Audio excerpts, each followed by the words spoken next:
Help yourself to Amazon.com and get exactly what you need. Overnight Express and shame-free.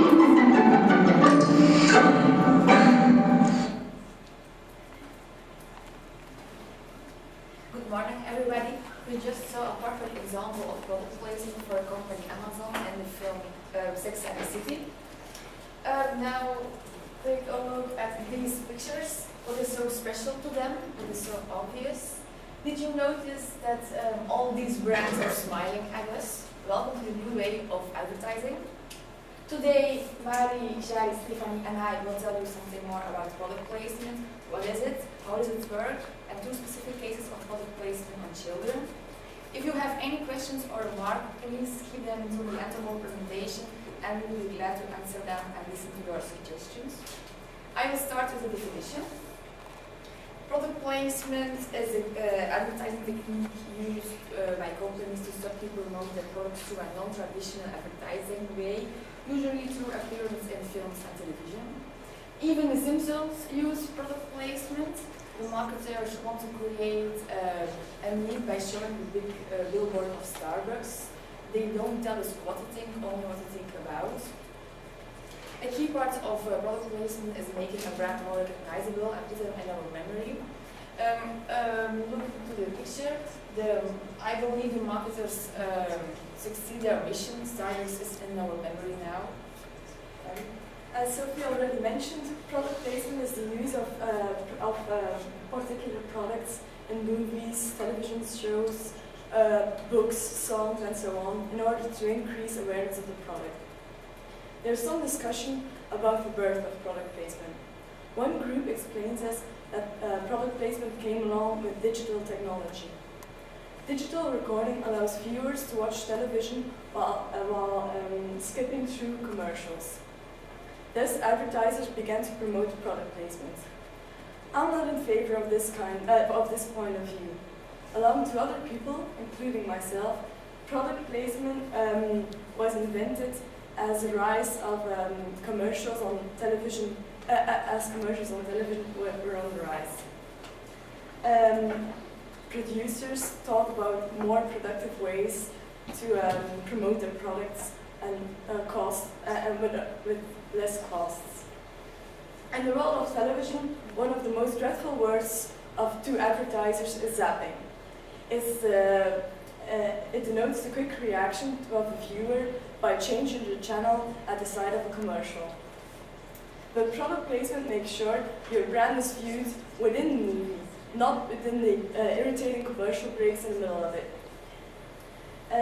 Actually, product placement is an old concept, but nowadays it's used much more often.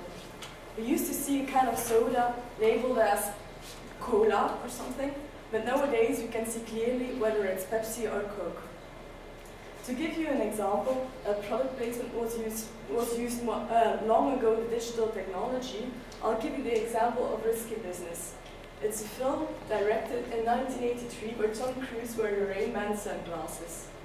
In that year, 360,000 of those pairs were sold.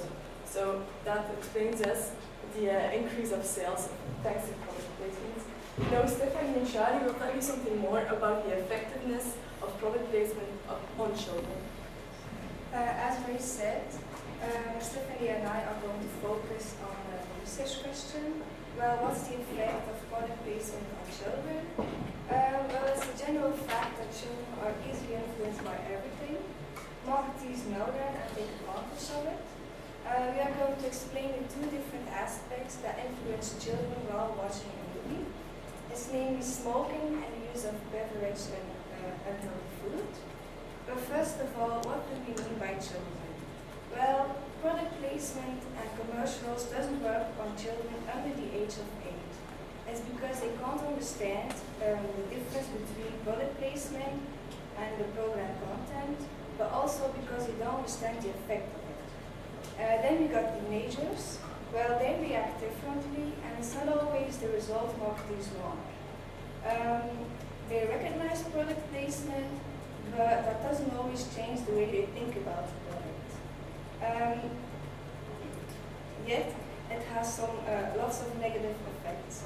The first negative effect is smoking. In in some movies, some actors smoke, and sometimes it's just to complete the look, but it doesn't matter because teenagers will copy that look, and that's maybe the beginning of an addiction. As you look at the screen, there are a few examples. The first one is a DVD cover of Pulp Fiction, and lots of teen girls wanted to copy that look by having the same haircut and have a cigarette in their hand. And the other two pictures are from cartoons. I never thought that in cartoons they used a cigarette, but actually you see examples. And Walt Disney is now the first and only one who banned out smoking from their movies. Because smoking and, for example, these Disney movies can't be tolerated, the government may found a solution. Every film marketed to children that contains smoking should be indicated with an R. When the film starts, this symbol will appear on your television screen. As Shadi said, children are also very sensitive for food and beverages in films. This brings us to the second negative aspect: food product placement and beverage product placement. This kind of product placement can influence the shopping list of children. Children most watch comedies, and in this kind of films, food product placement is most common. In the movie Big Daddy, the adopted son of Sonny wants a Happy Meal, so the actor is getting a lunch packet from a McDonald's store. This advertising technique can stimulate children to also eat fast food. Of course, this has a negative influence on their health, with the result that in the past 20 years, children with obesity in the US has tripled. But the food product placement and beverage product placement not only appears in comedies. Children at the age of 16 watch also more violent movies. For example, Spider-Man.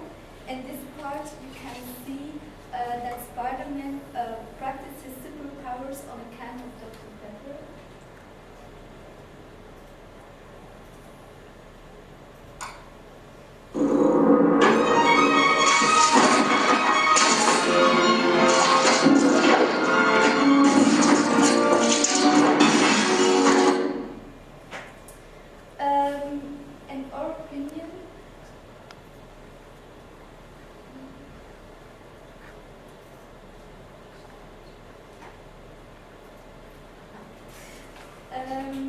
In our opinion, product placement is an excellent new marketing tool.